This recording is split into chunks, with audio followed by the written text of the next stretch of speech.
So, okay, imagine you're driving down a highway in Japan, right? Or maybe you're zipping by on a Shinkansen, the bullet train.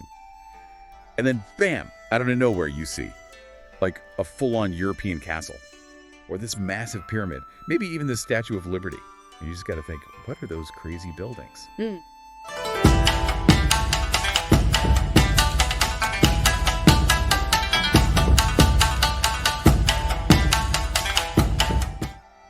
Well, today we're diving headfirst into the really unique world of Japanese love hotels. Exactly. And it's fascinating. Yeah, and it's way more than just, a place for couples.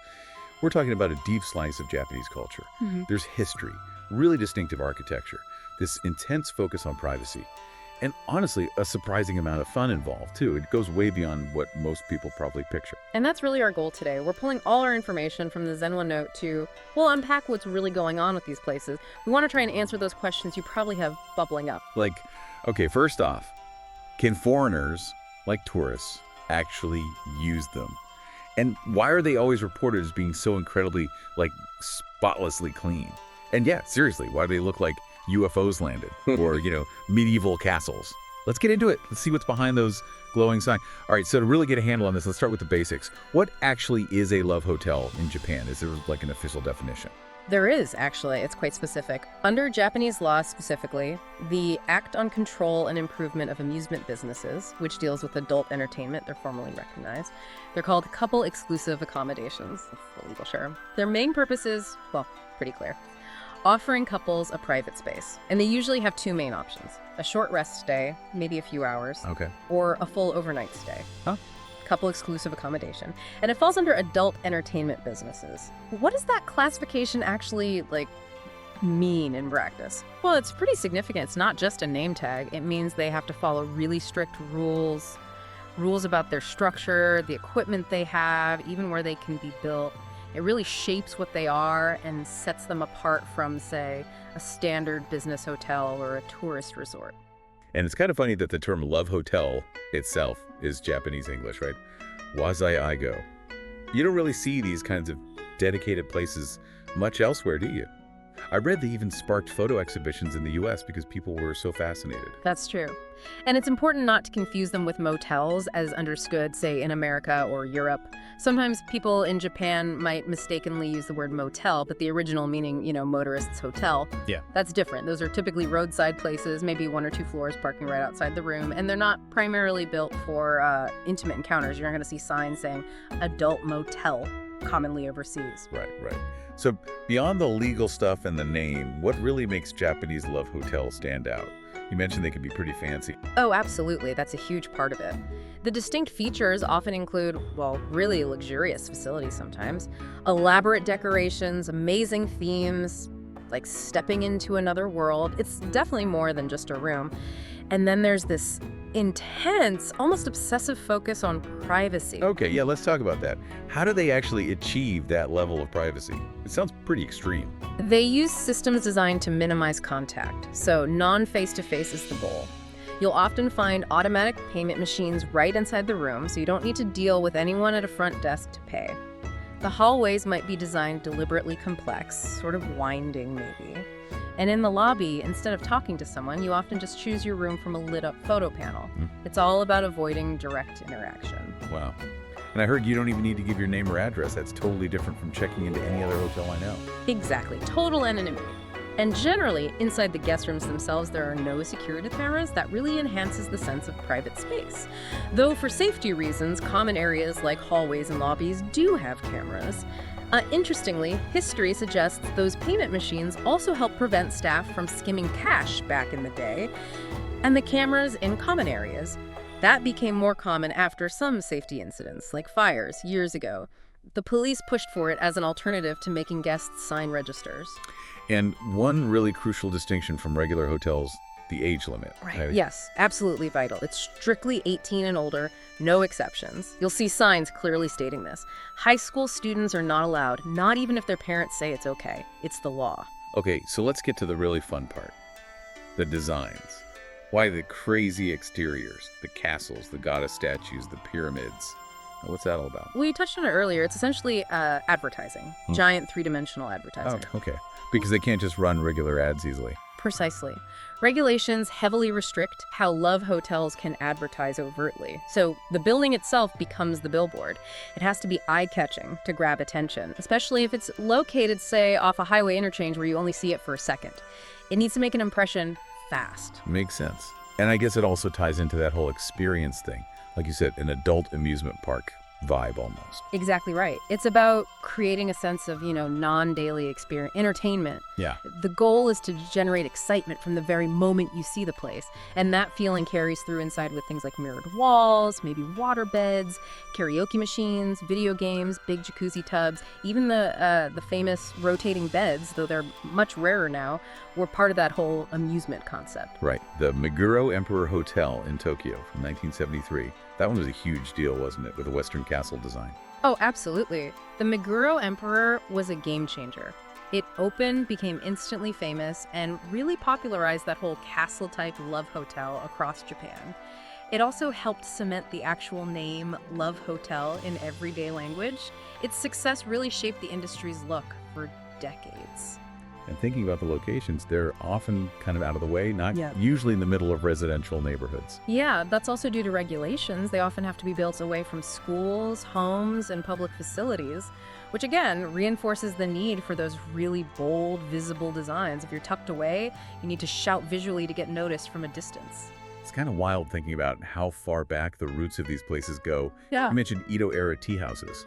Yeah, it's a surprisingly long history. You can trace a lineage back to the Edo period, with places called Daichaya rendezvous tea houses, and even things like kawabun, which were boats on the river used for, secret meetings.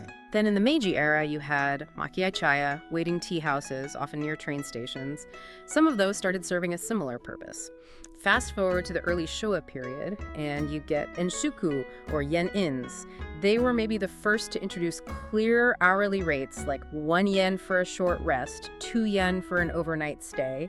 They were used by all sorts of couples and really set the pattern for today's pricing. And then after World War II, things really took off. Big time. Post-war Japan had severe housing shortages, so churekomi roken, or rendezvous inns, just exploded in number. They offered precious private space, and a huge bonus back then was having an individual bath, a real luxury. They'd advertise with signs saying onsen, hot spring, or gochuke, rest available.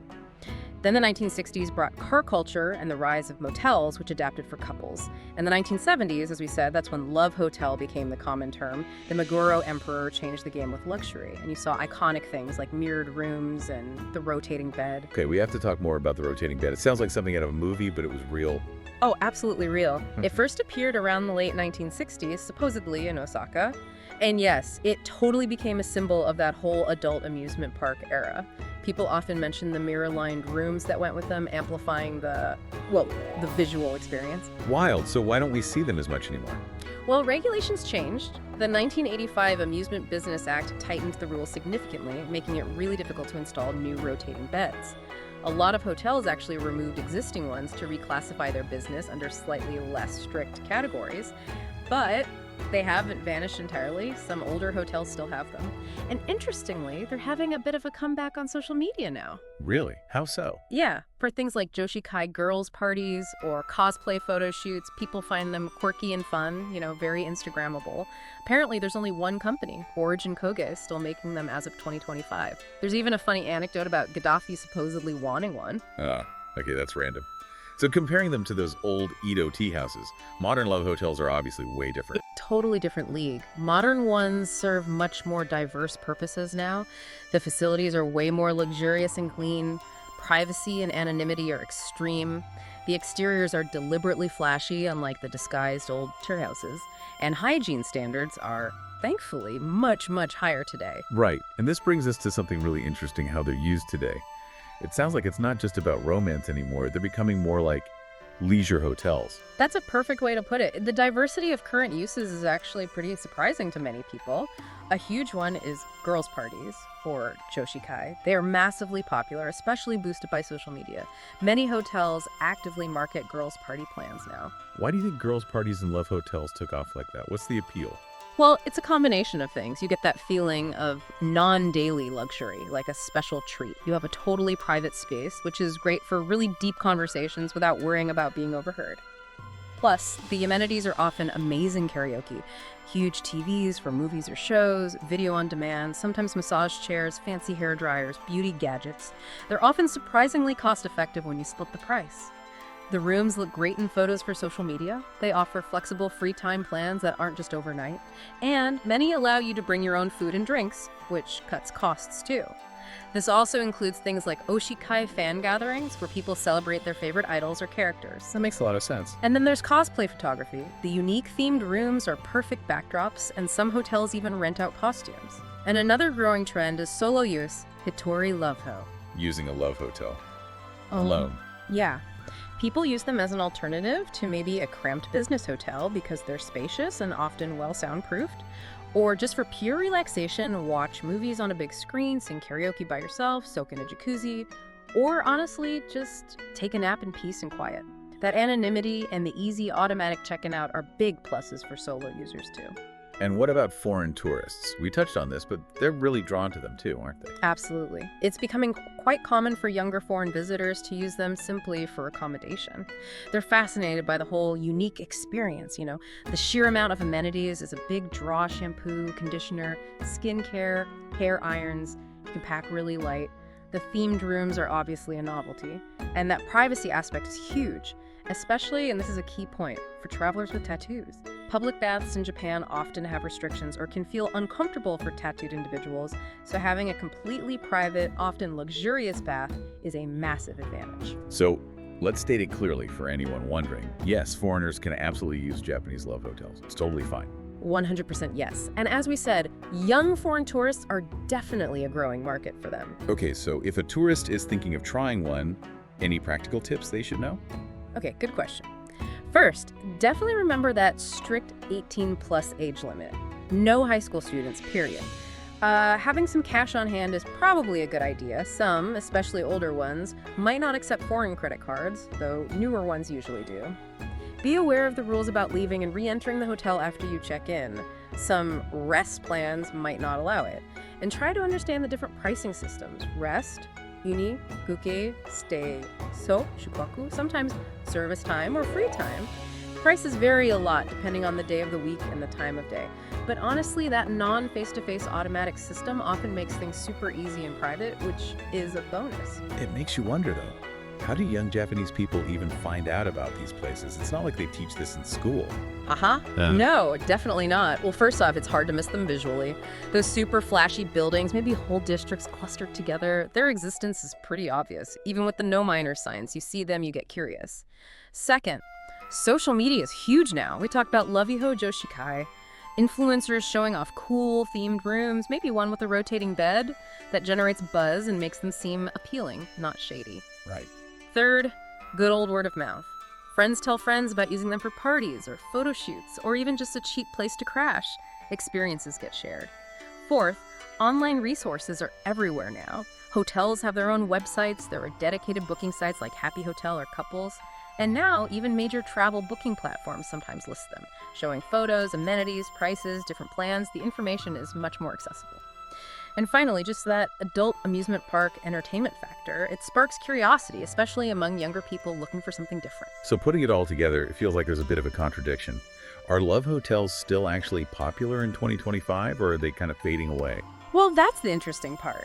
They are definitely still popular, but maybe popular for different reasons than before. The diverse uses the girls' parties, the solo relaxation, the cosplay, the foreign tourists, that's all booming. They've successfully rebranded, in a way, as multi-purpose leisure hotels. Okay, so the concept is popular and evolving, Right. But the actual number of hotels is going down, isn't it? That's the other side of the coin, yes. The latest data we have from 2023 showed around 4,724 registered love hotels. And that number has been decreasing steadily by about 100 facilities per year for the last 5 years or so. If you go back to 2018, there were over 5 to 100. Wow, that's a noticeable drop. Why is that happening if they're still popular in these new ways? It seems to be a few factors converging. One is simple demographics. Rural areas are seeing depopulation, so fewer customers there. Another is lifestyle changes. Fewer young people in Japan own cars compared to previous generations, and many love hotels were traditionally car-oriented, located off highways. Then there are stricter local government regulations, which can make it really hard to open new ones or even do major renovations on existing ones. And finally, some of the older, maybe more run-down, traditional-style love hotels are just closing down. Or sometimes they get converted into standard hotels, occasionally even with government subsidies to cater more towards the growing inbound tourism market. So it's kind of a survival of the fittest situation. The ones that remain are the ones that have adapted. Pretty much. It's a story of evolution. Fewer hotels overall, yes, but the ones that are thriving are doing so by adapting, enhancing their services, and leaning into those diverse uses. They're definitely holding on to their unique cultural status. What a journey. We started looking at these weird, flashy buildings, castles, and pyramids by the highway. It ended up deep in Japanese history, social change, and modern leisure trends. From just needing privacy in crowded post-war homes to becoming these multifunctional entertainment hotels that are now a unique cultural export. It's quite something. It really is remarkable when you think about it. How a practical solution to a very specific societal problem, the lack of private space, just morphed and adapted over decades. It became this incredibly vibrant, flexible industry that now serves such a wide range of needs and keeps reinventing itself with new features and services. It's gone so far beyond its original purpose. Definitely. So maybe the final thought for everyone listening is this. What does the survival, the popularity, the sheer adaptability of the Japanese love hotel tell us? What does it suggest about Japanese culture's approach to things like privacy or entertainment, or even how traditionally intimate spaces can be completely redefined? And maybe, what other fascinating cultural quirks might be hiding in plain sight, right in your own country, just waiting for a closer look?